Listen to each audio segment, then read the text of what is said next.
हमारी डायबिटीज़ के बारे में थोड़ा गहराई से समझेंगे ना। डायबिटीज़ क्या चीज़ है, डायबिटीज़ कैसे में होती है, क्यों होती है, उसी गहराई में थोड़ा जाएंगे, ठीक है।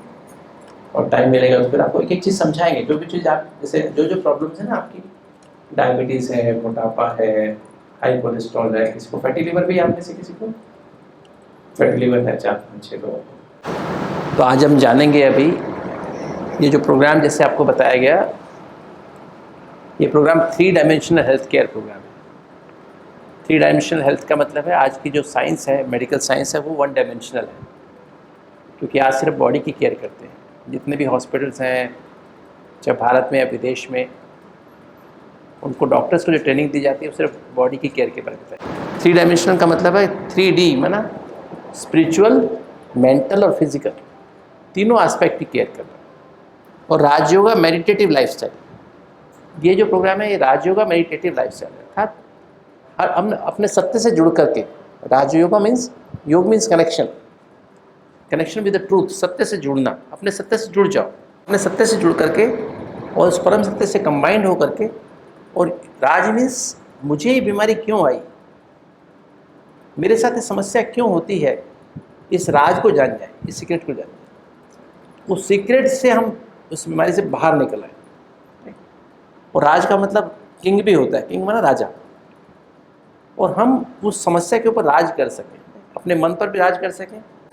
और मेडिटेटिव माना लगातार हीलिंग मोड। मेडिटेशन वर्ड है, एक तो मेडिटेशन वर्ड 2 शब्द से है, ये मेडिटेटिव वर्ड जो है 2 शब्द है। मेडिटेशन मीन्स फोकस, एकाग्र करना। तो इस स्थिति में एकाग्र हो करके, और दूसरा मेडरी माना हीलिंग, कि इस स्थिति में एकाग्र होकर के अपने सत्य में टिक करके, परम सत्य से कंबाइंड होकर के, और अपनी हीलिंग करते रहे निरंतर। हम लगातार 24 घंटा हीलिंग मोड में रहे, राइट। तो ये वो जीवन शैली है जिसमें आप निरंतर आत्मा, मन और शरीर कंप्लीट सत्य में जुड़ करके, उस परम सत्य से जुड़ करके अपनी हीलिंग लगातार करते रहे। ये नहीं कि हमें को आधा घंटा हीलिंग सुबह शाम करनी, नहीं, इट्स ए कंटिन्यूस हीलिंग। इस प्रोग्राम को हम कहते हैं for healthy heart, happy mind, healthy body. मतलब हमारा हार्ट भी हेल्दी बने, हमारा मन खुश बने, और हमारा पूरा शरीर स्वस्थ बने। हमारा लक्ष्य ये है कि हमारा मन खुश हो और हमारा तन पूरा स्वस्थ बने। और पर इसमें फोकस हम करेंगे डायबिटीज़ के ऊपर और मोटापे के ऊपर, ठीक है, मुख्य, क्योंकि मोटापे से बहुत सारी बीमारी कनेक्टेड हैं। हार्ट की बीमारी भी है ना, इससे हमारी बहुत सारी बीमारी कनेक्टेड है। डायबिटीज़ भी है मोटापे से। जो मोटे लोग हैं ना, उनको 7 गुना अधिक डायबिटीज़ होती है मेल्स को। और बहनों को अगर डायबिटीज़, बहनें अगर ओबीज हैं तो उनको 12 गुना डायबिटीज़ ज़्यादा होती है, राइट। ऐसा देखने में आता है। ऐसा नहीं कि जिनको पतले लोगों को डायबिटीज़ नहीं हो सकती, नॉर्मल वेट के लोगों को डायबिटीज़ हो सकती है। ये तो ऐसा देखने में आता है, मोटापे से डायबिटीज़ बढ़ जाती है। डिसलिपिडी में हाई कोलेस्ट्रॉल बढ़ जाता है, मेटाबॉलिक सिंड्रोम बढ़ जाता है, या हमारी बहुत सारी बीमारी, हार्ट की प्रॉब्लम बढ़ जाती है, हमारी जॉइंट प्रॉब्लम्स बढ़ जाती हैं, हमारा स्लीप एपनिया सिंड्रोम, सांस की नाली रुकने लगती है ना। ऐसे काफ़ी सारी समस्याएं हैं। फैटी लीवर कई गुना हो जाता है। डिटेल में हम समझेंगे बाद में कि हमारी डायबिटीज़ हमें होती क्यों है और कैसे उसका रिवर्सल कर सकते हैं, कैसे हम डायबिटीज़ को रिवर्स कर सकते हैं। ज़्यादा हम कहें वर्ड तो कहें रेमिशन, है ना। रेमिशन इज़ ए बेटर वर्ड, कि हम डायबिटीज़ हमारी, भले हमारे HbA1c 10, 11, 12, 13, 14 भी हो जाए, किंतु उसको हम वापस ला सकते हैं 6 के नीचे। किंतु हमें फिर लगातार अपना जो जीवन शैली को बदल के रखना होगा। ये नहीं कि हमने कई लोग हमारे पास ऐसे आए जिनके 13, 14 भी HbA1c था, शुगर 300, 350, 400 भी रहती थी, और एक समय के बाद उनकी डायबिटीज़ रिवर्स हो गई, उनका 5.5 उनका वो आ गया, 5.4 आ गया HbA1c। और कुछ दिनों के बाद उन्होंने उसको फॉलो किया ठीक से, और कुछ दिनों के बाद कहा हमारी डायबिटीज़ तो खत्म हो गई है। क्योंकि आपको जो जीवन शैली है ना, सारे जीवन के लिए, ये कोई दवाई नहीं है कि आपको कुछ 2 महीने 3 महीने खानी है या 3 महीने करनी है, नहीं। You have to change your life style for the whole life, ये समझ लें। तो चलते हैं इस यात्रा पर। ये हमारा हॉस्पिटल माउंट आबू वाला, ये नीचे वाला ट्रॉमा सेंटर। अब ये हमारा डायबिटीज़ का कनेक्शन पेनक्रियाज से है। देख रहे हैं हमारे ये पेनक्रियाज लगभग एक हम आगे समझेंगे कैसे पेनक्रियाज काम करता है। ये देखिए हमारा ये स्टमक है, एक ये है पेनक्रियास स्टमक के बिल्कुल बेस में, इसकी जो बेस लाइन ये ना, ये स्टमक में ना हमारा पेट, इसके बिल्कुल इसके बीच में, ड्यूडिनम के बीच में ये हमारा पेनक्रियास है। इस पेनक्रियास में अगर आप देखेंगे एक पेनक्रियास डक्ट है और ऊपर से एक ये लीवर से यहाँ पे गॉल ब्लैडर होता है। इसमें देखा ना, ये गॉल ब्लैडर देख रहे हैं, पित्त की थैली है।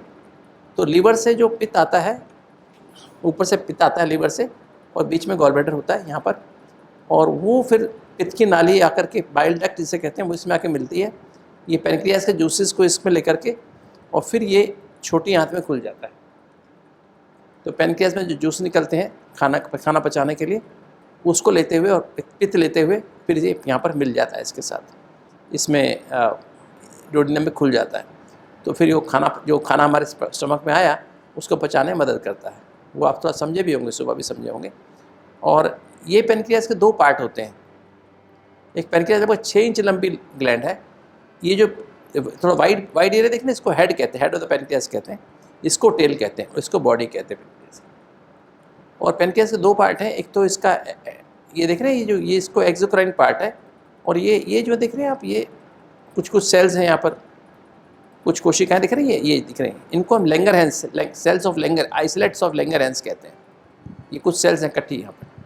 और ये बाकी जो पार्ट है वो एक्सोक्राइन पार्ट है ना, जो जूस निकालने वाला पार्ट है ना। इसमें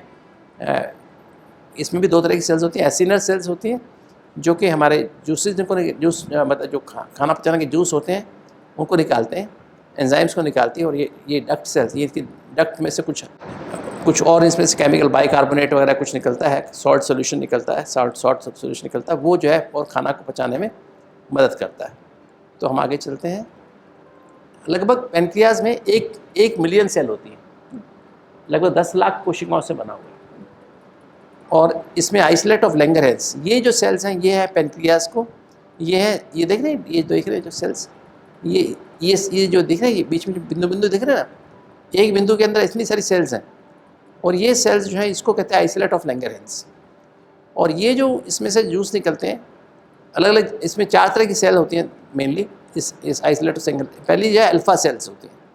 अल्फा सेल से ग्लूकागॉन निकलता है। इसको ये हमारा एंडोक्राइन पार्ट है ना, ये इसमें से हार्मोन निकल रहे हैं, और ये हार्मोन निकलते हैं डायरेक्ट, और ये ब्लड में जाके मिल जाते हैं। एंडोक्राइन पहला जो हार्मोन निकलता है अल्फा सेल से ग्लूकागॉन निकलता है, इससे हमारी ब्लड शुगर बढ़ती है। ये भी पेनक्रियास से निकलता है। दूसरा जो बीटा सेल है उससे इंसुलिन निकलता है, ये ब्लड शुगर कम करने में मदद करता है। और डेल्टा सेल जो होती है उसमें एक हार्मोन निकलता है सोमेटोस्टैटिन, ये अल्फा और बीटा सेल्स की एक्टिविटी को रेगुलेट करता है। मतलब उसका कितना निकलना चाहिए, क्योंकि ग्लूकोज बढ़ाने वाला और एक ग्लूकोज कम करने वाला, दोनों के बैलेंस से हमारी शुगर कम होगी ना। तो अगर दोनों का बैलेंस हो जाए तो ये डेल्टा सेल से जो हार्मोन निकलता हुआ है। और एक गामा सेल्स होती है, चौथी टाइप की सेल है गामा सेल। इसमें एक निकलता है पैनक्रेटिक पॉलीपेप्टाइड, ये दूसरा एक हार्मोन, चौथा हार्मोन निकलता है। ये जो है इसका कुछ और अलग काम है। इस तरह के हार्मोन निकलते हैं। खाली इंसुलिन निकलता है, क्या निकलता है, ग्लूकागॉन शुगर बढ़ाने के लिए, इंसुलिन शुगर कम करने के लिए, सोमेटोस्टैटिन अल्फा और बीटा सेल्स की इसके ग्लूकागॉन और इंसुलिन का रेगुलेशन करता है कि कितना निकलना चाहिए बॉडी की डिमांड के अनुसार। हमारे इसमें बहुत सारे फैक्टर्स हैं, साइकोलॉजिकल फैक्टर्स भी हैं, हम क्या खा रहे हैं क्या नहीं खा रहे हैं, हम एक्सरसाइज कितनी कर रहे हैं, हम एक्सरसाइज में हमें कौन सी तरह की एक्सरसाइज कर रहे हैं, हमारी मसल्स में जाता है ग्लूकोज, हमारे लीवर में ग्लूकोज जाता है, कैसे हम उसको कितना यूज़ करते हैं उसके अनुसार वो उसकी एक्टिविटी रेगुलेट होती है। और गामा सेल्स में पैनक्रेटिक पॉलीपेप्टाइड निकलता है। तो ये जो है 4 तरह की हमारी, इसको कहते हैं एंडोक्राइन पार्ट। और फिर जो ये देख रहे हैं आप, ये इसमें दिखाया भी, इसमें भी दिखाया ना, ये देखिए, ये जो हार्मोन्स हैं ये सीधे ब्लड में जा रहे हैं, इनसे निकल के सीधा हार्मोन ब्लड में जा रहा है और ब्लड के द्वारा सारी बॉडी में फैल जाता है। और हर सेल को इन चारों हार्मोन की आवश्यकता है। स्पेशली जो है इंसुलिन जो करेंसी की तरह है, हर सेल जो हमारी बॉडी लगभग 70 से 80 हज़ार अरब कोशिकाओं से बनी हुई है। मतलब you can say 50 to 60 to 70 to 80 trillion cells, 70 to 80,000 billion cells, इतनी कोशिकाओं से बनी हुई। आपने देखा ना, एक कोशिका देखी सुबह, एक कोशिका कितनी वो है, छोटी सी है, किंतु उसमें कितनी एक्टिविटी होती है। एक कोशिका में 1 सेकंड में 1 लाख रिएक्शन होते हैं। जब जल्दीबाजी करते हैं तो 1,20,000 रिएक्शन होती है। चिंता करते हो तो 1,40,000 रिएक्शन होती है। चिड़चिड़ करते हो, इरिटेट होकर बात करते हो, अंदर से इरिटेट हो जाते हो तो 1,60,000 रिएक्शन होती है। और गुस्सा करते हो 1,80,000 रिएक्शन होती है। और उदास हो जाते हो तो 2 लाख रिएक्शन हो जाती है। और बॉडी कैपेसिटी इतनी है, सिर्फ 1 लाख रिएक्शन से टॉक्सिन्स को बाहर निकाल सकती है। जब हम जल्दी चिंता, गुस्सा, उदासी करते हैं तो वो टॉक्सिन जो एक्स्ट्रा बनते हैं ना, वो निकाल नहीं सकती है, सेल्स में जमा होते जाते हैं। इससे सेल्स हमारी बीमार हो जाती हैं और जल्दी मर जाती है, टाइम से पहले मर जाती है। समझ रहे? कोई भी अंग में बीमारी क्यों होती है? इसीलिए होती है। और हर सेल पे इंसुलिन जाती है, और इंसुलिन करेंसी की तरह से है। जैसे आपकी जेब में अगर पैसा है तो आप बाज़ार में जा रहे हैं, आपको पानी की प्यास भी लगे तो पानी पी के खरीदना पड़ेगा ना, बिस्लरी लेके पियेंगे ना, या कुछ भी खरीदना है। बाज़ार में बहुत सब चीज़ें मिल रही है, पर आपके लिए बेकार है क्योंकि आप जेब में पैसा ही नहीं है। तो आपने खाना खाया, आपने खाना पचा, पेट में जाके पचा, ग्लूकोज निकला उसमें से, और ग्लूकोज एब्जॉर्ब हुआ, और खून में शुगर 700-800 भी हो गई। किंतु अगर आपकी पैनक्रियास इंसुलिन नहीं निकाल रही है और सेल्स के पास वो करेंसी नहीं पहुंच रही है, इंसुलिन नहीं पहुंच रही है, ये एक तरह का, जिसे आप समझते हैं नोट छापने की मशीन है पैनक्रियास। हर सेल पे फिर इंसुलिन पहुंचती है, और इंसुलिन के हिसाब से ही वो उसको खरीद सकती है। इंसुलिन वो रिसेप्टर है, वो लॉक इन की है, जिससे वो ग्लूकोज सेल के अंदर एंटर कर सकता है। सेल पे रिसेप्टर्स होते हैं, वो इंसुलिन को जैसे लॉक इन की तरह से खोलते हैं, और ग्लूकोज सेल के अंदर तभी अंदर जाएगा जब वो इंसुलिन हमारे पास होगी।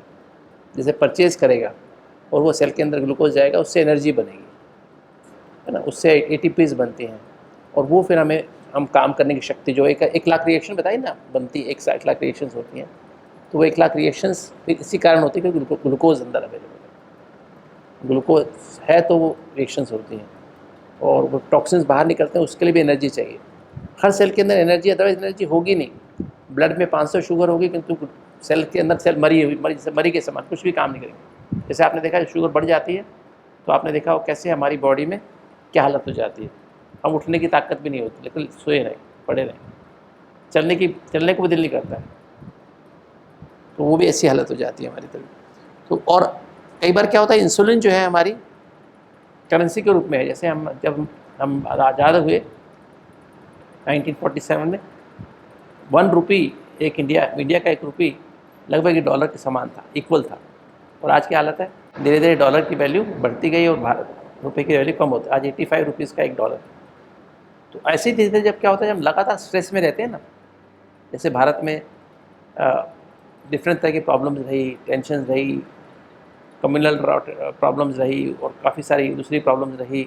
हम तो लगातार तनाव में, प्रेशर, हमारी पॉपुलेशन बढ़ती चली गई, करप्शन होती चली गई, तो क्या हुआ, हमारा जो है रुपया की वैल्यू कम होती चली गई। ऐसे ही जब हम लगातार स्ट्रेस में रहने लगते हैं, ऐसे आपको बताएंगे कैसे कैसे हमारे डिफरेंट हार्मोन्स, और भी हार्मोन्स हैं, जो कि हमारे एक एड्रिनल ग्लैंड है, उसमें से कॉर्टिसोल नाम का हार्मोन निकलता है। तो कॉर्टिसोल हार्मोन निकलता है तो क्या करता है, जब हम टेंशन में आते हैं, जल्दबाजी, चिंता, गुस्सा करते हैं, उदास होते हैं, तो हमारा कॉर्टिसोल निकलता है। और कॉर्टिसोल क्या करता है, हमारे लीवर से ग्लूकोज को मोबिलाइज कर लेता है। लीवर में ग्लूकोज जमा रहता है ग्लाइकोजन के रूप में, तो वो 400 ग्राम के आसपास ग्लूकोज जमा हो सकता है हमारे लीवर में। तो उसको मोबिलाइज करता है, तो हमारा ग्लूकोज लेवल बढ़ता है। उसको कम करने के लिए इंसुलिन निकलती है, क्योंकि तो टेंशन ख़त्म ही नहीं होती है। स्ट्रेस को ये चीज़ तो नहीं जो आप आई और चली गई, फिर नहीं आएगी वापस। लगातार हम स्ट्रेस में रहते हैं ना, नहीं रहते। पहले आज से कुछ 50 साल पहले था क्या, स्ट्रेस कभी कभी 15 दिन में एक बार आती थी। तनाव का कोई ऐसा इंसिडेंस होता था कि हमारे जीवन में 15-20 दिन में एक बार हो गया। कि तो अब तो क्या हो रहा है, कुछ समय से, पिछले 40 साल से 1980 के बाद तो क्या हो गया, it has become a continuous phenomena. हम स्ट्रेस में हैं, निरंतर सो रहे हैं तो भी स्ट्रेस में हैं, तनाव में हैं, तो लगातार कॉर्टिसोल लेवल हाई है। तो उससे क्या हो रहा है, लगातार ग्लाइकोजन मोबिलाइज हो रहा है, और ग्लाइकोजन मोबिलाइज हो रहा है, ग्लूकोज बन रहा है उसका, और ग्लूकोज के कारण इंसुलिन निकल रही है, इंसुलिन लगातार, तो हमारा ग्लूकोज भी बढ़ा हुआ है। मतलब करेंसी जो है वैल्यू खत्म होती जा रही है, इंसुलिन की करेंसी खत्म हो गई है, न्यूट्रलाइज होती जा रही है। इंसुलिन है हमारे पास, तो हम क्या कर रहे हैं, वो उससे उतना ग्लूकोज हम उसको यूज़ नहीं कर सकते, राइट। इसलिए हमारा शुगर भी बढ़ी रहती है और इंसुलिन बढ़ी रहती है। इसको बोलते हैं इंसुलिन रेजिस्टेंस। आपकी बाइंग वैल्यू कम हो गई है, पैसा है, ऐसा नहीं है, पैसा तो पहले 10 रुपये की कितनी चीज़ आ जाती थी, 100 रुपये में तो पूरा घर चल जाता था। 1960-70 में 100 रुपये तो पूरे घर की 10 लोगों का मेंबर, मतलब एक आदमी 100 रुपये कमाता है तो पूरे घर की खर्चा पूरा 100 रुपये में निकल जाता था। और अभी क्या हाल है, 100 रुपये का क्या हाल है, 100 रुपये में एक दिन भी चलता है क्या, एक दिन भी नहीं चलता है। तो अभी हालत ऐसी है क्योंकि करेंसी की वैल्यू खत्म होगी ना। सेम वे इंसुलिन हमारी जो अपनी लगभग 40 से 50 यूनिट इंसुलिन रोज निकलती है हमारी बॉडी में। शुरू में 24 यूनिट निकलती है, धीरे धीरे हम बढ़ते बढ़ते 40-50 तक उसको निकाल सकते हैं। 40 to 15 units of insulin daily निकाल सकते हैं। तो किंतु वो अब 40-50 यूनिट हमारे लिए काफ़ी नहीं है, उसकी वैल्यू खत्म हो रही। इसलिए आज डायबिटीज़ यंग एज में आ रही है। और क्या हो रहा है, जो चीज़ हमें पहले 40-50-60 साल की उम्र में आती थी, आज वो 20 साल की उम्र में भी आ रही है डायबिटीज़। एक तो आगे बढ़ेंगे फिर समझेंगे टाइप 1 टाइप कौन कौन सी डायबिटीज़ है। पर तो ये हमारी सेल्स हैं जो आइसोलेट लैंगर हैं, जो इंसुलिन निकालती हैं और डिफरेंट हार्मोन निकालती हैं। दूसरी हमारा एक्सोक्राइन पार्ट है, ये जो देख रहे हैं ये वाली ये यहाँ पे जो ग्लैंड्स बनी हुई है, और इन ग्लैंड से देख रहे हैं, ये ग्लैंड को हाईलाइट करके बताया गया। इससे जो है हमारे क्या निकलते हैं, पैनक्रियाटिक एंजाइम निकलते हैं जो कि खाना पचाने में काम आते हैं। छोटी आंत में जाते हैं और वो खाना पचाने में काम आते हैं। ये जो एसिनल सेल्स जो ये देख रहे हैं, इसको बोलते हैं एसिनाइज, ये ग्लैंड जैसे होती है, इनसे ट्रिप्सिन नाम का हार्मोन निकलता है जो प्रोटीन को पचाने में काम आता है। काइमोट्रिप्सिन भी प्रोटीन को पचाने में काम आता है। लाइपेज जो निकलता है वो हमारे फैट को डाइजेस्ट करने में काम आता है। और अमाइलेज जो होता है हमारा कार्बोहाइड्रेट को पचाने में काम आता है। जो हम खाते हैं ना, स्टार्च खाते हैं, उसको पचाने में। तो इस पेनक्रियास के एक्सोक्राइन पार्ट से ही निकलता है। और सेंट्रोएसेनियल सेल्स होती हैं जो इसके डक्ट से निकलती हैं। जो देख रहे हैं इसकी डक्ट बना, इसकी जो नाली से निकल रही है वो इससे निकलता है। एक तो बाइकार्बोनेट निकलता है और एक सॉल्ट रिच सॉल्यूशन निकलता है, ताकि ये एंजाइम अच्छे से, और ये फिर आंतों में जाकर के, ये हमारी स्मॉल इंटेस्टाइन है और उसमें जाकर काम कर सके। इस तरह से कार्य होता है ना। अब डायबिटीज़ क्या है? डायबिटीज़ एक mellitus is a group of metabolic disorders. ये एक तरह की, मतलब एक चीज़ नहीं डायबिटीज़, एक मतलब बहुत सारी कई तरह की डायबिटीज़ होती है और उसमें से ग्रुप ऑफ डिसऑर्डर है। उसका कॉमन बात क्या है, मेटाबॉलिक डिसऑर्डर है। और इसमें कॉमन बात क्या है, हाइपरग्लाइसीमिया, खून में शुगर बढ़ जाती है। खाली पेट जो हमारी शुगर होनी चाहिए 70 से 100 के बीच में रहनी चाहिए। आगे बताएंगे आपको क्या क्राइटेरिया है डायबिटीज़ के। तो वो शुगर हमारी फास्टिंग शुगर बढ़ जाएगी। 3 महीने का शुगर का जो HbA1c कहते हैं उसको बढ़ जाता है। कैसे बढ़ता है आपको बताते हैं। It is cause by complex interaction of hereditary factors. माता पिता से जीन्स मिलते हैं ना, जिसे हम नेचर कहते हैं। हमें माता पिता जीन्स मिले हैं, nature genes and environmental factors, इसे नर्चर कहते हैं। हमारा कैसा भोजन हमें मिलता है खाने, बचपन से कैसी हमें नरिशमेंट मिल रही है घर में, है ना, क्या हमें खाने पीने को मिलता है, एक्सरसाइज कैसे कर रहे हैं हमें नींद कैसी करते हैं, कोई एडिक्शन तो नहीं ले हमें, कोई मतलब स्मोकिंग करने का, शराब पीने का, चाय कॉफ़ी पीने का, या और कोई नशा हम करते हैं, कोई दवाइयाँ खाते हैं, नींद की दवाई खाते हैं, और कोई नशा करने की आदत है। तो ये सब मिलकर नेचर और नर्चर, ये दोनों मिलकर के हमें क्या बीमारी, इनके इंटरेक्शन से तब बीमारी पैदा होती है, राइट। इट इंक्लूड्स, मतलब इट इन्वॉल्व्स, एक तो इंसुलिन सिक्रेशन कम हो सकता है, हमारी पेनक्रियाज इंसुलिन कम बना रही है। दूसरा हो सकता है कि इंसुलिन रेजिस्टेंस बढ़ गया, जो मैंने आपको थोड़ी देर पहले बताया कि इंसुलिन तो निकल रही है किंतु इंसुलिन असर नहीं कर रही है, इंसुलिन इफेक्टिव नहीं है, तो इंसुलिन रेजिस्टेंस बढ़ गया है और इससे इंसुलिन ज़्यादा निकल रही है, ग्लूकोज लेवल भी ज़्यादा है। जैसे अब पहले पुलिस होती थी, पुलिस होता है, पुलिस के सिपाही, पुलिस है, थाना है, थाने पहले 2 सिपाही थे, तो थाने में सिपाही भी 10 हो गए और अपराधी भी ज़्यादा हो गए। पहले अपराधी भी थोड़े थे, 1 के 2 ही पुलिस वाले थे, है ना, 1 इंस्पेक्टर था, 1 इंचार्ज था और 1 दूसरा पुलिस वाला था, तो भी अपराध कम होते थे। और अभी क्या हो गया, पूरे थाने में 10-15 पुलिस वाले भी आ गए और अपराध भी ज़्यादा बढ़ते जा। दोनों चीज़ें जो अभी पहले मच्छर जैसे ना कहते हैं ना, गुड नाइट थी ना, क्या DDT डालते थे, DDT पहले, तो DDT से मच्छर मर जाते थे, अभी DDT के ऊपर मच्छर बैठ जाते हैं। आप इंसुलिन रेजिस्टेंस ऐसा समझ सकते हो, मतलब पुलिस और चोर इकट्ठे मिल गए, मतलब ख़त्म नहीं कर पा रहे चीज़ को, ठीक नहीं कर पा रहे, राइट, ये समझ सकते हैं इंसुलिन रेजिस्टेंस। और तीसरा है डिक्रीज ग्लूकोज यूटिलाइजेशन, हमारी बॉडी ग्लूकोज को यूटिलाइज नहीं कर पा रही है। जैसे हमारी मसल्स हैं, आप एक्सरसाइज नहीं करते हो, साथ में सोए रहते हो, आपकी एक्टिविटी ठीक नहीं है, तो ग्लूकोज को हम यूटिलाइज नहीं कर पा रहे।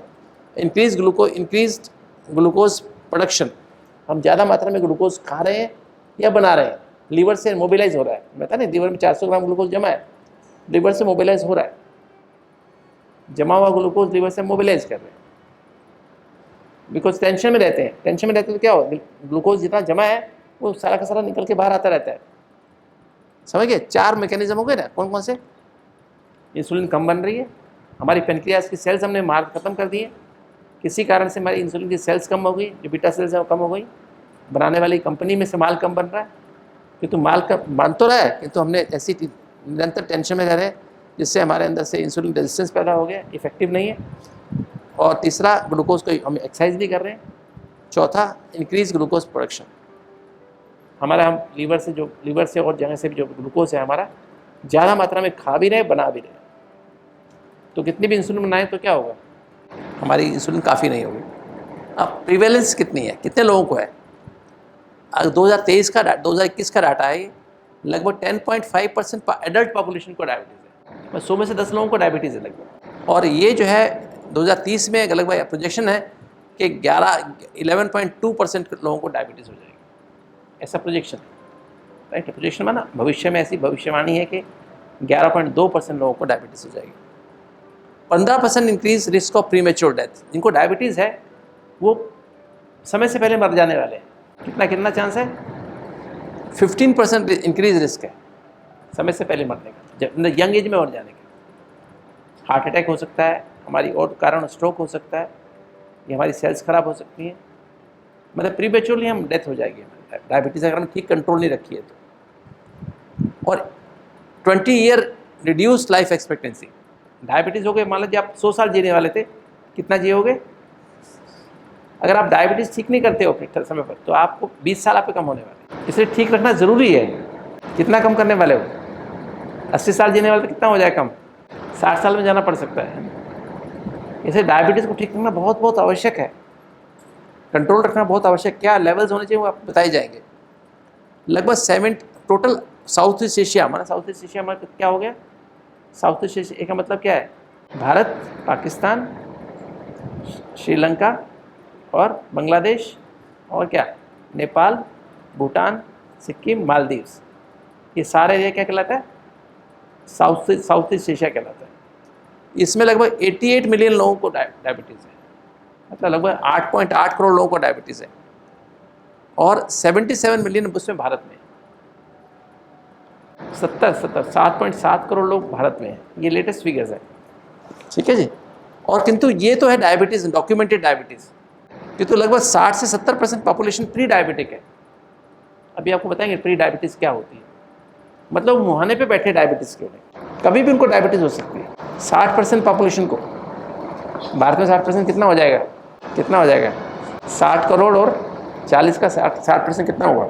84 करोड़ लोगों को डायबिटीज़ हो सकती है, जिनको कभी भी डायबिटीज़ हो सकती है। मान लो कोई अचानक स्ट्रेस आ गई, खान पान की प्रॉब्लम हो गई भारत में, और स्ट्रेस आ गई, मान लो वर्ल्ड वार शुरू हो गई, या कोई ऐसा कम्युनल राइट्स, ऐसे अभी नहीं था, ये जो हुआ था, कोविड हुआ था ना, तो उसमें डायबिटीज़ बहुत तेज़ी से बढ़ गई थी, स्ट्रेस इंड्यूस डायबिटीज़ हो गई थी, बहुत लोगों को डायबिटीज़। जब लोगों को हार्ट अटैक आता है ना, उनको डायबिटीज़ नहीं होती कहीं पर, फिर तो शुगर भी 350 होती है, 400 भी होती है जब हार्ट अटैक आया।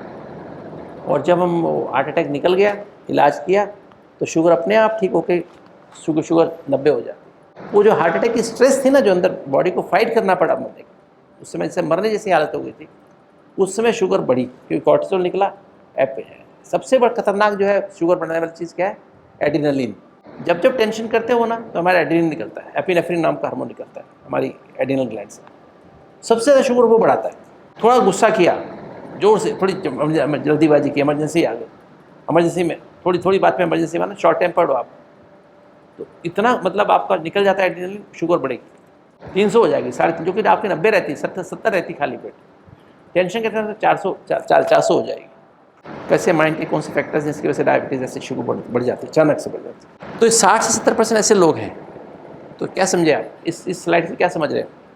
आपका HbA1c 10 है, 11 है, 12 है, 13, आप इसको 6 से नीचे ला सकते हो, 5.5 से कम कर सकते हो, डायबिटीज़ खत्म हो जाएगी। पर जो तरीका बताया जाए उसको पूरा फॉलो करेंगे तो, और फिर उसको मेंटेन करना होगा। ये नहीं कि हमने 2 महीने कर लिए, 3 महीने कर लिए, ऐसा नहीं है। तो वो मैं आपको उसके बारे में रिवर्सल ऑफ डायबिटीज़ के बारे में बाद में बताऊँगा। ऐसे मोटापा भी आप ठीक कर सकते हो, 40-50 किलो वेट भी कम कर लोगे। पर जो यहाँ पर हम आपको वेट करने का तरीका कम करने बताएंगे और उससे कम भी होगा, वो परमानेंट कम होगा। नेचुरोपैथी में जाकर कम करते हो तो क्या होता है, आप 20 किलो कम करते हो, वापस कितना आता है, 2 महीने में आप 20 किलो कम कर लोगे और अगले 6 महीने में 25 किलो वापस आएगा। तो वो खतरनाक होता है। जो 20 किलो आपने कम किया 1 महीने में, 2 महीने में, उससे आपको कैंसर आ जाएगा, उससे आपको हार्ट अटैक आ जाएगा, उससे और कई बीमारी निकल आएंगी। जो छुपी बीमारी है वो सामने आ जाएंगी। किंतु ये तरीके से क्या होगा, खाली मोटापा कम नहीं होगा, आपकी वो बीमारी खत्म होती जाएंगी। अगर आपके अंदर आपको पता नहीं आपका हार्ट की बीमारी है, तो हार्ट की बीमारी खत्म हो जाएगी, डायबिटीज साथ में खत्म हो जाएगी, कोलेस्ट्रॉल ठीक हो जाएगा, फैटी लिवर ठीक हो जाएगा अपने आप ही। जो भी बीमारियां हैं वो सारी ठीक हो जाएंगी, मन की भी ठीक हो जाएंगी, तन की भी ठीक हो जाएंगी और परमानेंट ठीक होंगी। हमारा जो एवरेज, जो हमने लेटर में लिखा था, एवरेज हमारे यहाँ 12 से 15 किलो 1 साल में कम करते हैं। 1 साल में मान लीजिए 12 किलो कम किया या 15 किलो कम किया, तो अगले साल 12 किलो और कम किया, 27 किलो हो गया। अगले साल 12 किलो और कम किया, कितना हो गया, 40 किलो लगभग हो गया ना। तो पर ये 40 किलो कम हुआ, परमानेंट कम हो गया फॉर होल लाइफ। समझ रहे हैं? आपका कितना वेट है भाई साहब, सेकेंड लाइन में कितना वेट है आपका? हाँ जी, 115। तो आप उसको कम कर सकते हैं, पर परमानेंट कम होगा और वो आपको नुकसान नहीं करेगा और सारी बीमारी लेके जाएगा सारी। और टाइप 2 डायबिटीज़ और गेस्टेशनल डायबिटीज़, जब प्रेगनेंसी होती है ना, तो कई बहनों को, माताओं को डायबिटीज़ हो जाती है, बिकॉज स्ट्रेस ज़्यादा होती है, कॉर्टिसोल ज़्यादा निकलता है। पर वो डायबिटीज़ बच्चा होने के बाद डायबिटीज़ खत्म हो जाती है, टेम्परेरी डायबिटीज़ है, परमानेंट नहीं हो। तीसरी है अदर कंडीशंस कॉजेज़, जैसे कि मैंने बताया स्ट्रेस, जब तनाव, हार्ट अटैक आया, स्ट्रोक हुआ, कोई घर में अचानक टेंशन हो गई, घर में कोई ऐसी इंसिडेंस हो गया, बहुत टेंशन लगाता रह रही है, तो शुगर बढ़ जाएगी। तो टेंशन खत्म होने के वापस चली जाएगी। आपने स्टीरॉयड ले रहे हैं, जैसे कॉर्टिसोल, जब आपको नहीं, जब ये कोविड हुआ था तो निमोनिया हुआ था लोगों को, कोविड निमोनिया हुआ था, तो उसके कारण फिर काफ़ी लोगों को स्टीरॉयड देना पड़ा और स्टीरॉयड से डायबिटीज़ होती थी और डायबिटीज़ हुई, तो स्टीरॉयड जब बंद किए गए तो डायबिटीज़ वापस ठीक हो गई। तो वो स्टीरॉयड इंड्यूस डायबिटीज़, काफ़ी लोगों को स्टीरॉयड रेगुलर लेना पड़ता है, कई सी बीमारियाँ होती हैं उनको स्टीरॉयड रेगुलर, उसके कारण डायबिटीज़ होती है। कई बार हमारे दूसरे हार्मोनल डिसऑर्डर्स हैं, उसकी वजह से डायबिटीज़ होती है, तो वो अदर टाइप ऑफ सेकेंडरी इसको डायबिटीज़ कहते हैं। कई और भी नाम है, उसको नामों को हम एक्सप्लेन नहीं करेंगे, गहराई में नहीं जा रहे, क्योंकि हमारा मेन है फोकस है कि हमें टाइप 2 डायबिटीज़ की बात हमें करनी है, ठीक है, गहराई में नहीं जा रहे हैं। और भी कई तरह की डायबिटीज़ होती है और आजकल यंग लोगों को डायबिटीज़, उसको मोडी कहते हैं, maturity onset diabetes of young people.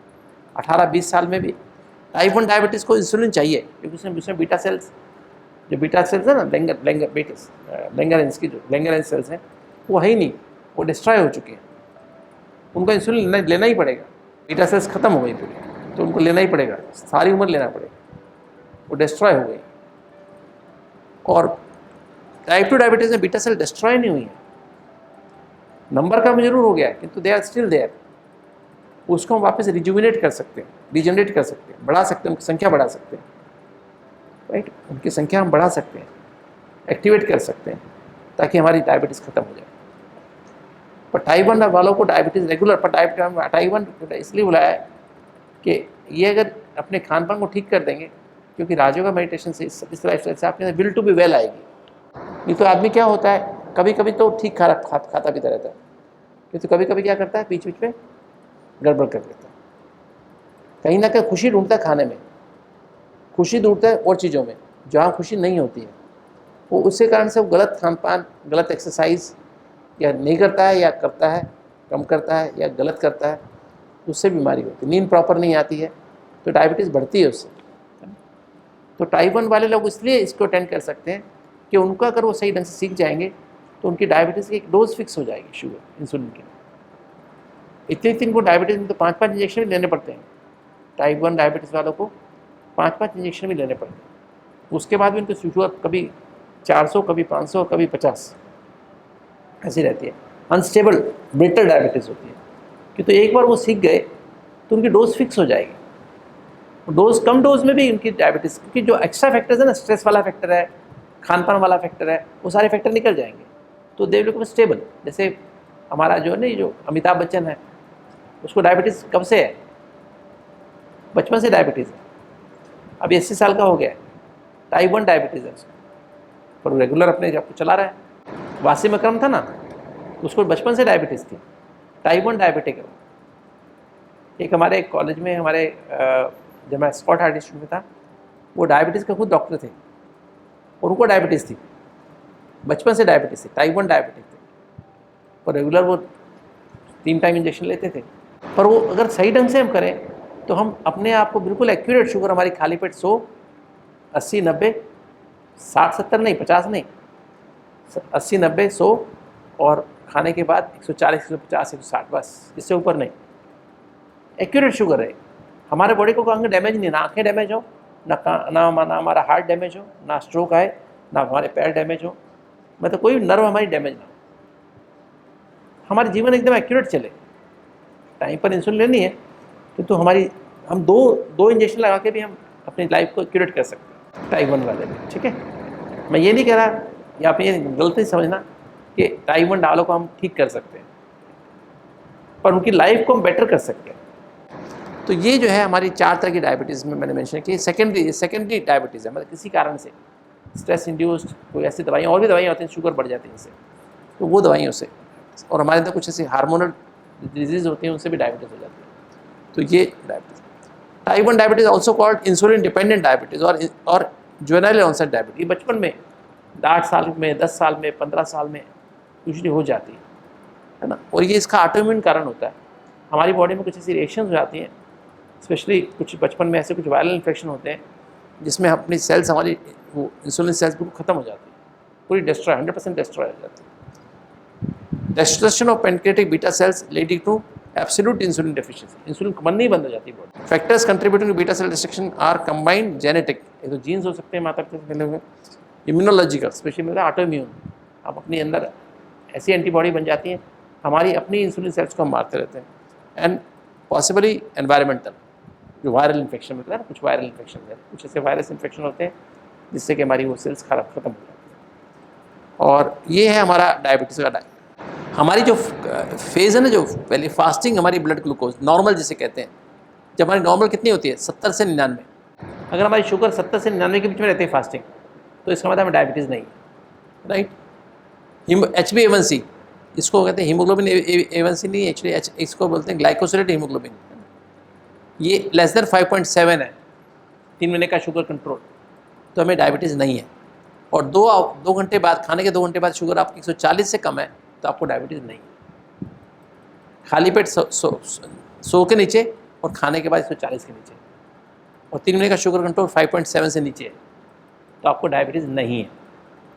Check करानी चाहिए हर आदमी को, 30 साल की उम्र के बाद एक बार करा लेना चाहिए। 30 की उम्र में कराया, फिर 35 में करा लो एक बार, नहीं है तो 35 में कराओ, फिर फॉलो कर, हर साल फॉलो करो, 35 साल के बाद एक बार जरूर कराना चाहिए टेस्ट, ताकि जब भी कभी डायबिटीज़, ऐसा कई बार होता है हमें डायबिटीज़ पता लगती है 40 साल 50 साल में, और डायबिटीज़ एक्चुअली ऑलरेडी चल रही होती है मुझे 10 साल से, पता ही नहीं होता है डायबिटीज़ है मुझे, थोड़ी वीकनेस लगती है, बहुत कमजोरी लगने लगती है, बार बार बाथरूम जाने लगते हैं, तो फिर हमें फिर होता है टेस्ट करा लेते हैं, तो पता लगता है डायबिटीज़ है। उससे उस समय किडनी भी डैमेज हो चुकी है, आँखें डैमेज हो चुकी होती हैं, पर देर हो चुकी है। इसलिए हमें अपने आप को रेगुलर, अभी तो अपने बच्चों को भी जिनको डायबिटीज़ है, पेरेंट्स को डायबिटीज़, अपने बच्चों का चेकअप करा देना चाहिए 30 साल में एक बार, नहीं है तो 35 साल में, और हर साल करना चाहिए। ये टेस्ट जरूर, तीन टेस्ट करा, खाली पेट, खाने के बाद 2 घंटे बाद, और एक हीमोग्लोबिन, ये ग्लाइकोसिलेट हीमोग्लोबिन।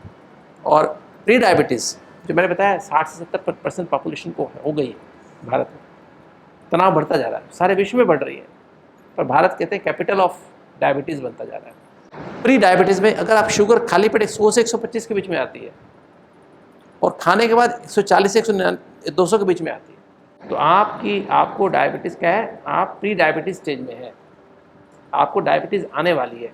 HbA1c 5.7 से 6.4 के बीच में है, इसको प्री डायबिटीज़ कहते हैं, मतलब डायबिटीज़ आपको लगभग आ रही है, आपकी थोड़ी सी दुर्घटना, थोड़ी सी असावधानी और आप डायबिटीज़ के पेशेंट बन जाएंगे। तो ये जो है आपका 5.7 to 6.4।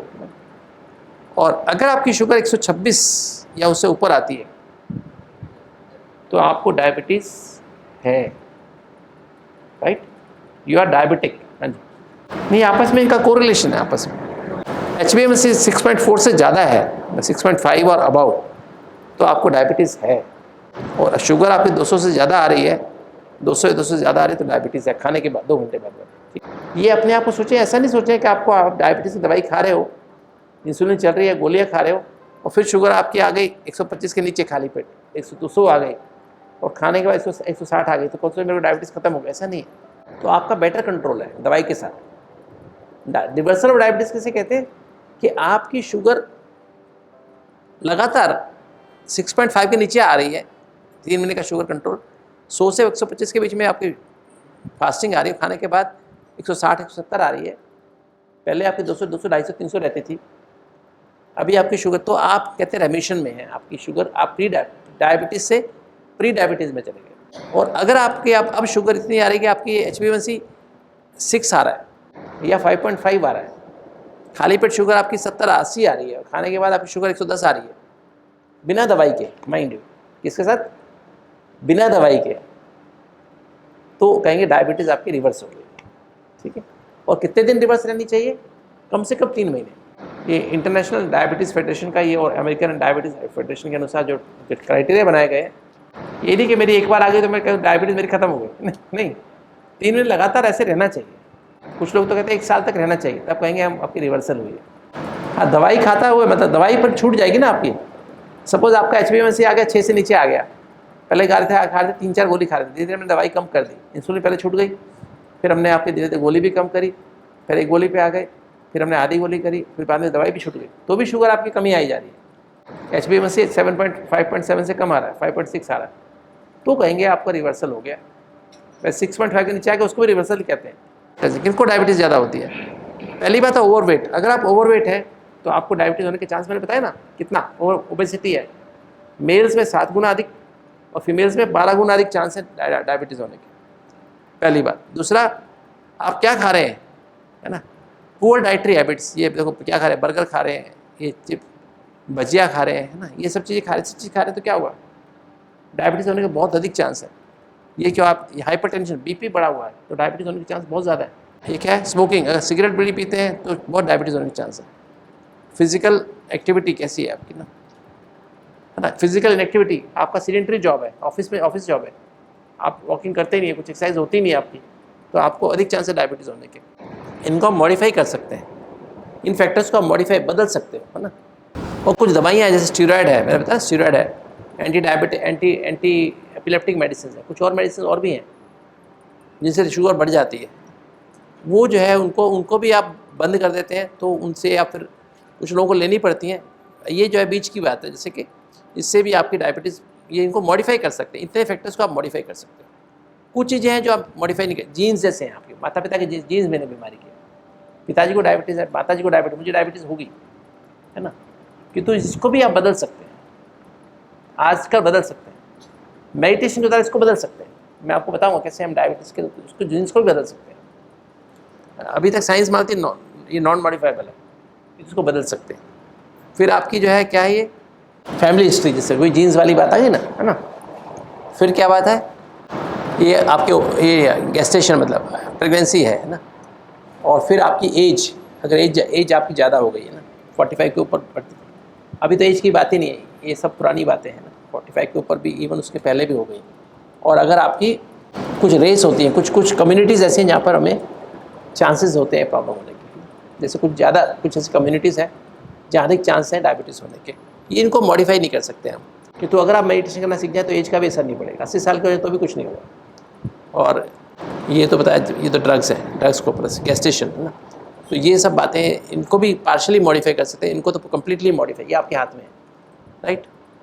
अब देखिए पैथोफिजियोलॉजी डायबिटीज़ क्या है, एक तो जीन्स की मैंने बात की पहले, जेनेटिक माता पिता से जीन्स मिले, दूसरा ओबेसिटी, लाइफस्टाइल फैक्टर्स हैं, तो आपकी जो इंसुलिन रेजिस्टेंस, इन सब दोनों से इंसुलिन रेजिस्टेंस पैदा होती है। पहली चीज़ क्या पैदा होती है, insulin resistance, type 2 diabetes basically क्या है, इंसुलिन रेजिस्टेंस की डायबिटीज़ है। और इससे आपके अंदर क्या हो रहा है, बीटा सेल्स ना, हमारी जो बीटा सेल्स हैं, तो बीटा सेल्स हमारी कंपनसेटरी, मतलब इस पर ज़्यादा इसका जो हाइपरप्लेजिया, बीटा सेल्स को ज़्यादा काम करना पड़ रहा है, ठीक है, क्योंकि लगातार इंसुलिन की रिक्वायरमेंट ज़्यादा है। और फिर बीटा सेल धीरे धीरे क्या होती हैं, फेलियर होता जाता है, ज़्यादा काम करना पड़ा तो बीटा सेल काम करना बंद कर, बीटा सेल फेलियर। अगर आपकी शुगर खाली पेट 200 से अधिक आ रही है तो बीटा सेल फेलियर है, बीटा सेल काम नहीं कर पा रही है तो बीटा सेल फेलियर है। आपका अब लगातार इंसुलिन बनाते बनाते आपने गोलियां खा खा के, गोलियां क्या करती हैं, जिसको ओरल हाइपोग्लाइसेमिक्स कहते हैं, वो पेनक्रियाटिक बीटा सेल्स को पुश करते हैं, ज़्यादा इंसुलिन बनाओ, तो बना के खाली हो जाती है। और फिर हम मीठा भी खाते रहते हैं, कुछ गड़बड़ भी करते रहते हैं, तो बीटा सेल्स बिल्कुल ख़त्म हो जाती है, पूरी ख़त्म हो जाती है, बीटा सेल फेलियर कहते हैं उसको। फिर इंसुलिन की फिर आवश्यकता पड़ती है, ये तो फिर बाद में हम ऐसे पेशेंट्स को मैंने देखा है जिनकी बीटा सेल फेलियर हो जाता है, तो बाद में कुछ दिनों के बाद, 2-3 महीने के बाद, वो बीटा सेल्स को हम रीजनरेट कर सकते हैं। फिर दोबारा से ऐसा समय आ सकता है कि इंसुलिन बंद हो जाए, है ना, फिर धीरे धीरे गोली पर रहे, फिर गोली भी धीरे धीरे बंद हो जाए, पर इसमें बहुत कोऑपरेशन की आवश्यकता है। और फिर जो है हमारा नॉर्मोग्लाइसीमिया, अब जब ये जो होता है ना, जब हमारा ये जो बीटा सेल्स काम कर रही हैं, वो ज़्यादा काम करना पड़ रहा है, तो इससे नॉर्मोग्लाइसीमिया होता है। और फिर हमारे अंदर मतलब ज़्यादा सेल्स बन रही हैं, बीटा सेल्स को ज़्यादा हम बना रहे हैं, ज़्यादा काम करा रहे हैं, उसको बोलते हैं मतलब सेल्स बढ़ रही हैं, इंसुलिन सेल्स बढ़ा रहे हैं। वो गोलियाँ खिलाते हैं ना आपको ऐसी, जिससे बीटा सेल्स को हम ज़्यादा काम करने के लिए देते हैं, तो बीटा सेल्स बढ़ जाते हैं। और फिर जो है इम्पेयर्ड ग्लूकोज टॉलरेंस, और फिर डायबिटीज़। इम्पेयर्ड ग्लूकोज में ना, आप जो ग्लूकोज खा रहे हैं, जो ग्लूकोज तो हम रोटी में भी खा रहे हैं ना, फल में भी खा रहे हैं, ग्लूकोज तो जा ही रहा है, हर हाल में हम इवन सब्जी भी खा रहे हैं, उसमें भी ग्लूकोज तो है ना, कम है कि तो कम है, उसमें ग्लूकोज है, तो हम जो खा रहे हैं उसमें ग्लूकोज तो है। हम ग्लूकोज खा रहे हैं, खाना खाने के बाद शुगर हमारी, जैसे हमारी शुगर खाली पेट 100 थी, खाना खाने के 2 घंटे बाद शुगर फिर हमारी 120 आ जानी चाहिए, ये इसको बोलते हैं नॉर्मल ग्लूकोज टॉलरेंस। 140 के नीचे आ गई वापस, शुगर एकदम बढ़ी है हमारी शुगर 200 हो गई, 180 हो गई खाना खाने के तुरंत बाद, किंतु 2 घंटे के अंदर तो वापस 120 आ गई, 130 आ गई, इसको बोले नॉर्मल ग्लूकोज टॉलरेंस। किंतु अगर आपने शुगर बढ़ी, खाना खाया, शुगर 300 पहुंच गई और 2 घंटे के बाद भी वो शुगर 200-220 है, तो वो है इम्पेयर्ड ग्लूकोज टॉलरेंस। मतलब आप ग्लूकोज को यूज़ नहीं कर पा रहे, आपकी बॉडी खा तो रहे हो, ग्लूकोज को यूज़ नहीं कर पा रहे, प्राइमरी बीटा सेल फेलियर, ठीक है। तो इस तरह से हमारी डायबिटीज़ होती है। फिर ये सारा बताया गया कैसे कैसे हमारे अंदर प्रॉब्लम होती है ना। तो बीटा सेल्स, यहाँ पर आइसोलेट बीटा सेल्स हैं, ये अल्फा सेल्स हैं, इससे ग्लूकागॉन निकल रहा है, इससे इंसुलिन निकल रहा है। इससे जो है हमारा, इसकी अगर दोनों का अगर बैलेंस ख़राब हो जाए तो शुगर बढ़ती है, राइट। इससे ग्लूकागॉन, उससे इंसुलिन, दोनों का इम्बैलेंस हो तो भी शुगर बढ़ जाती है। अगर लीवर में हमारी जो है ग्लूकोज जो जमा है, उसका अगर हम यूज़ कर रहे हैं, स्ट्रेस के कारण वो निकल रहा है, तो शुगर बढ़ेगी। हमारा जो है, अगर हम ब्रेन है, हमारा ब्रेन में टेंशन है, बहुत स्ट्रेस है, बात में रिएक्शन करते हैं, तो हमारी शुगर बढ़ेगी।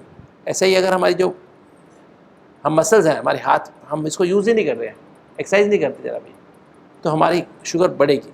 अगर हमारी किडनी से ग्लूकोज निकलना चाहिए, क्या करती किडनी, ग्लूकोज को भी जाता है बाहर, उसको ग्लूकोज को रीअब्जॉर्ब कर लेती है।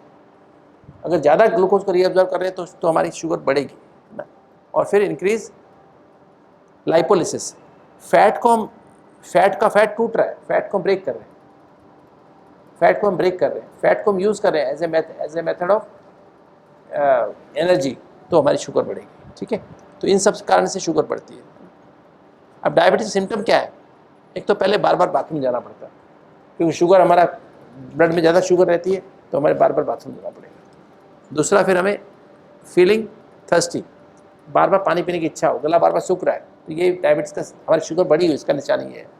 तीसरा, फीलिंग क्या, हंग्री, थोड़ी थोड़ी देर खाने को दिल कर रहा है, क्योंकि शुगर तो बढ़ी है, 500 शुगर है, हो गई है ब्लड में, तो क्योंकि आपकी बॉडी की सेल्स को ताकत नहीं मिल रही है, एनर्जी मिल नहीं रही है, इंसुलिन काम ही नहीं कर रही है, तो फिर दिल तो करे जल्दी खाएं और खाएं, कमजोरी है तो और खाएं, बल्कि मीठा खाएं, शुगर आए, शुगर बढ़ जाए। इसलिए कहते हैं डायबिटीज़ वालों को मीठा खाने की दिल करती है, क्योंकि अंदर कमजोरी होती है, वो सोचते हैं ग्लूकोज खा करके, कुछ मीठा खा के हमें एनर्जी, और थोड़ी सी एनर्जी फील होती है, ऐसा कि नहीं एनर्जी फील होती, थोड़ा सा हम शुगर थोड़ी खाते हैं, हमें अच्छा, थोड़ा बेटर अच्छा लगता है कि, तो फिर प्रॉब्लम हो जाती है, ठीक। ठीक है। तो ये हमारे अंदर से इस तरह से फैटिग, जल्दी थक जाते हैं। ब्लरी विजन, हमारी विजन ब्लरी हो गई, ब्लरी में साफ नहीं दिख रहा है हमको, और कब्जी रह रही है ना। हमको क्या हो रहा है, हमको हीलिंग, वुंड हीलिंग स्लो हो गई है।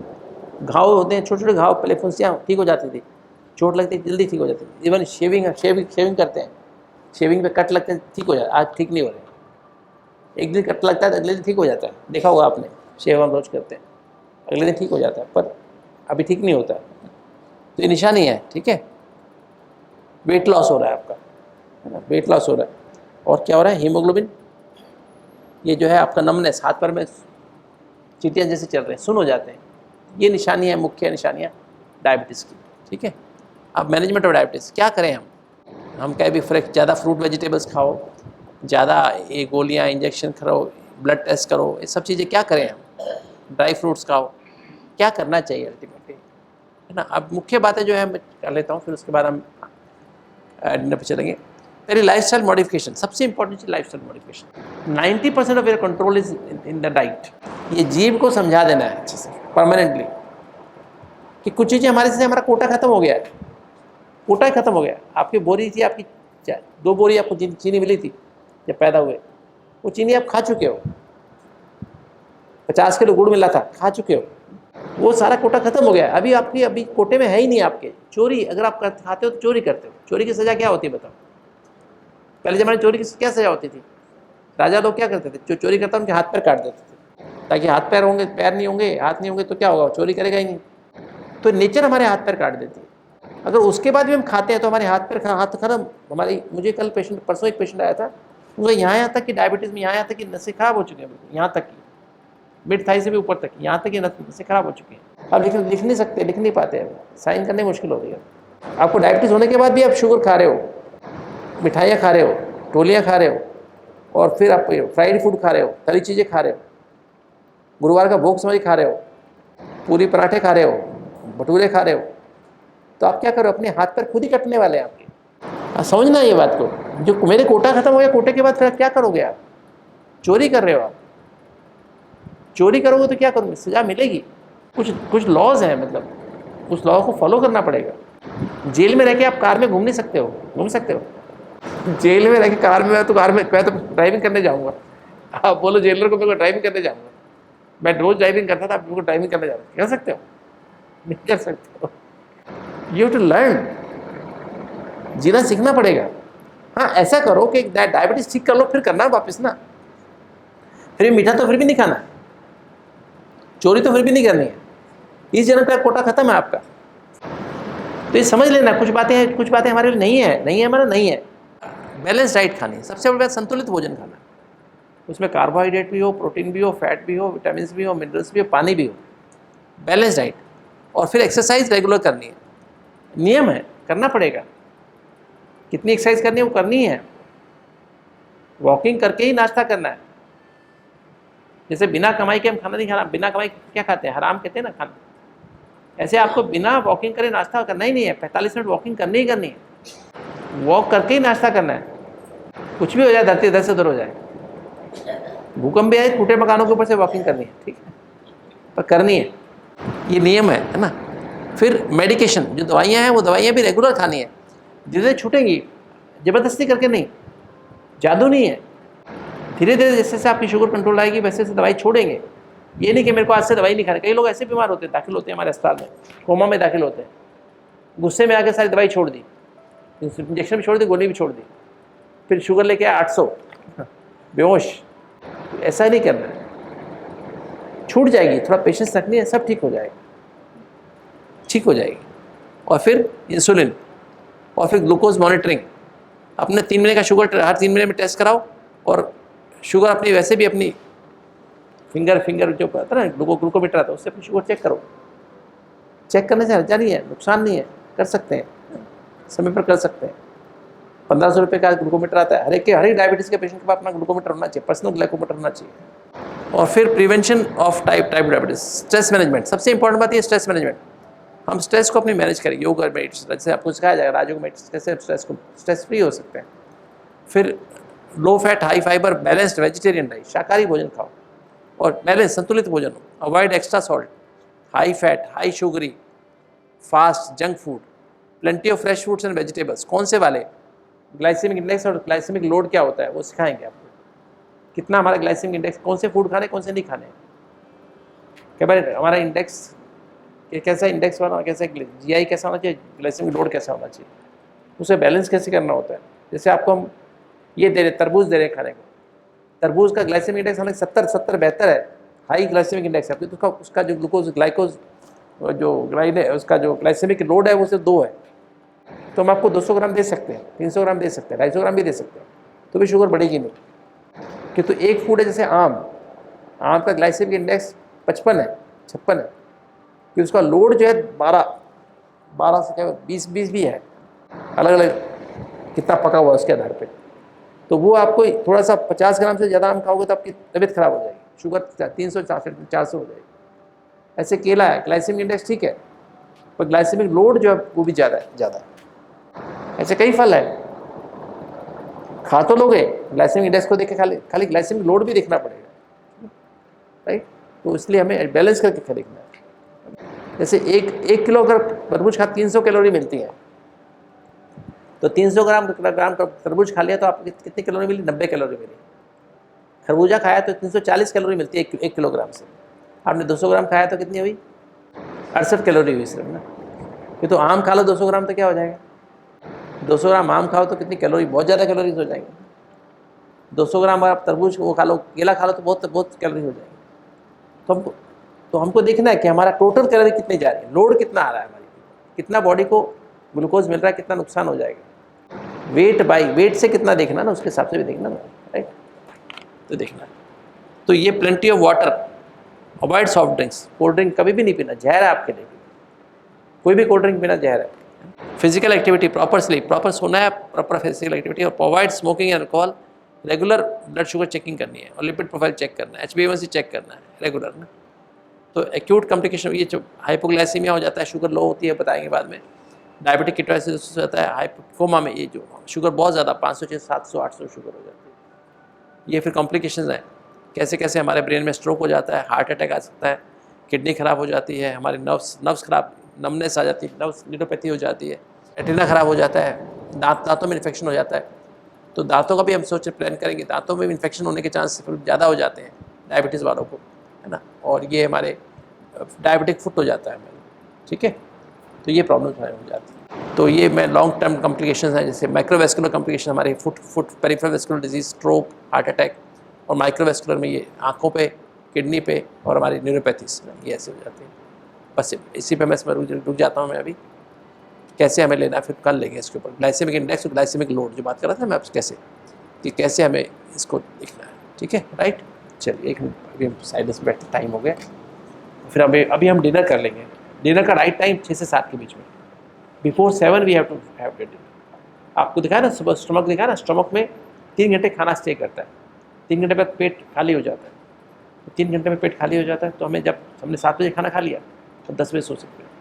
हमें तब सोना चाहिए जब हमारा पेट खाली हो जाए, स्टमक से छोटी आंत में खाना चला जाए, तो सोने से 3 घंटे पहले खाना पूरा हो जाना चाहिए। और अभी जैसे आप खाना खाने जाएंगे तो पहले इसबगोल लेंगे 2 चम्मच, उसमें से 1 चम्मच इसबगोल पहले मुंह में रखेंगे, और पानी सिप बाई सिप पीना होता है।